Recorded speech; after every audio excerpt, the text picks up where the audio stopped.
We know Klay Thompson unfollowed the Warriors on social media and deleted pics with him as a dub, but now Shams reports Golden State is about to lose one of the Splash Brothers. But why? Obviously he's upset, but what actually happened? Now we found out.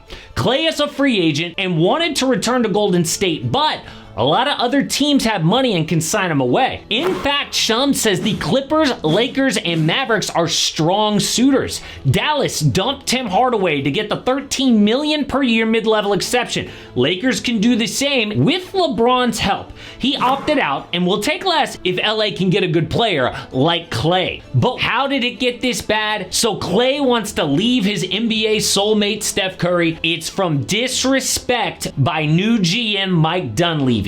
Klay is offended by how he was treated. So the last few years, Klay has seen teammates get paid. Steph Curry, okay. Draymond Green, I get it. Andrew Wiggins, and even Jordan Poole. Not getting a deal is a slap in the face.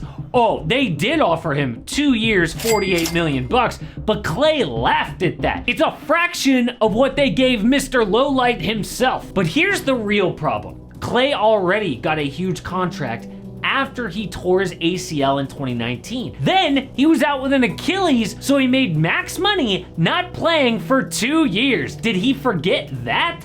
Also, last year, he was the 12th highest paid player in the NBA. He got more than Luka Doncic, SGA, even fat contract Rudy Gobert. Yeah, Klay got more than him. So technically, Klay has been getting overpaid for 5 years straight.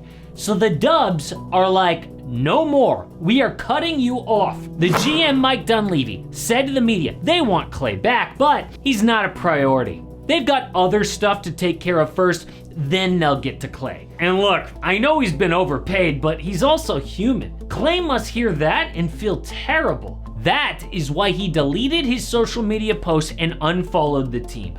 Oh, I'm not a priority? Well, screw you too. But does that mean that he's gone?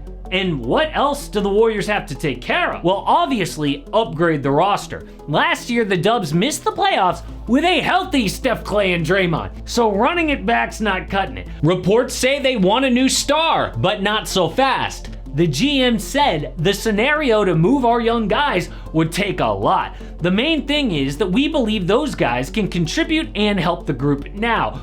Really? The young guys? You're gonna roll with that? Steph Curry at 36 years old?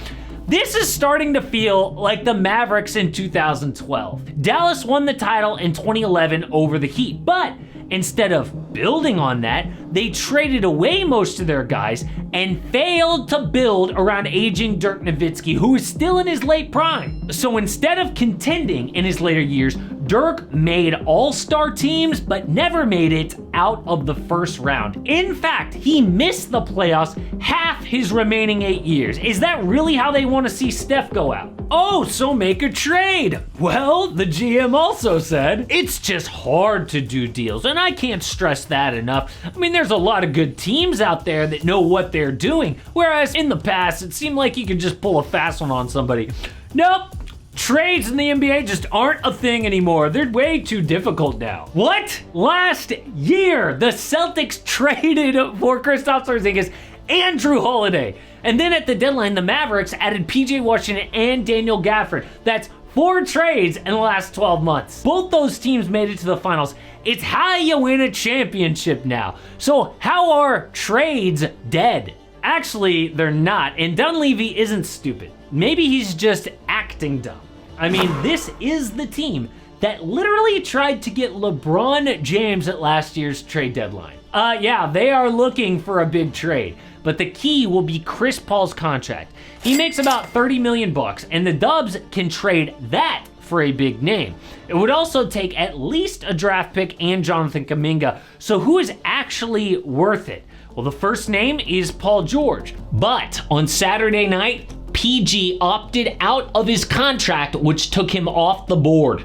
Golden State would now need to have cap space to get him, which they don't. But who else could they target? Well, I think potential actual options are Lauri Markkanen, Trae Young, maybe Jimmy Butler, Karl Anthony Towns, or Jeremy Grant. Not all those guys are a perfect fit, but I hate to say this. The most likely scenario is Steph doesn't get a new star teammate and they sign a random role player instead. The reason is owner Joe Lacob said goal number 1 is to get under the luxury tax. Well, if they lose Chris Paul and Klay, mission accomplished. Dude has spent like $1 billion chasing championships the last few years. He's finally done. Now they will use a mid-level exception to get a guy like Kentavious Caldwell-Pope or Isaiah Hartenstein, which actually isn't that bad. KCP would be even better than Klay, but he ain't a superstar.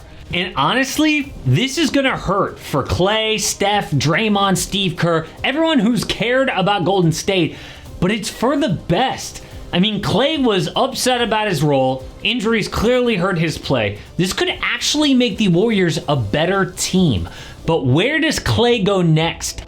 Well, we know about the Clippers, Lakers, and Mavs. Klay is from LA, but Shams also said to watch teams with cap space. The Orlando Magic had shown interest in Klay as a vet and a shooter, but reports now say that's cooled off. Instead, you got the Spurs with cap space, the Pistons, the Sixers, the Raptors, the Jazz, and the Thunder. But what about OKC with about $30 million in cap space? I mean, they just got Alex Caruso, which adds another defender to make up for Klay's lax defense. Also, he's a great shooter, and there is so much space on that team for Klay to operate. I mean, if he wants to get revenge, what is better than going to the young Oklahoma City Thunder? OKC could make so much noise in the playoff next year. Can you imagine Klay hitting big shots in the Western Conference Finals in a different uniform? Actually, a lot of people say no, I cannot imagine that. But honestly, this is a really spicy situation.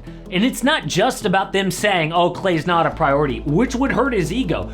Also, what about the money? They're not gonna overpay. What about the role for Klay? Remember last year, he was getting benched at the end of games and he lost his starting spot to rookie Brandon Podziemski at one point. I mean, Klay is a chill guy, but he's got an ego. Remember him throwing his rings in Devin Booker's face during a game? This downfall is painful. It's why the old GM Bob Myers joked that he left to not deal with this Klay situation. He was like, yeah, somebody is gonna have to really offend and hurt Klay Thompson, and I don't wanna be that guy. Well, now, the new GM Mike Dunleavy is that guy, and it could be the end of the Splash Brothers in Golden State. But we just saw maybe the weirdest NBA draft ever. The Warriors didn't make a lot of noise, but Bronny got drafted, and what is with all these French kids taking over the league? The answer is actually weirder than it seems.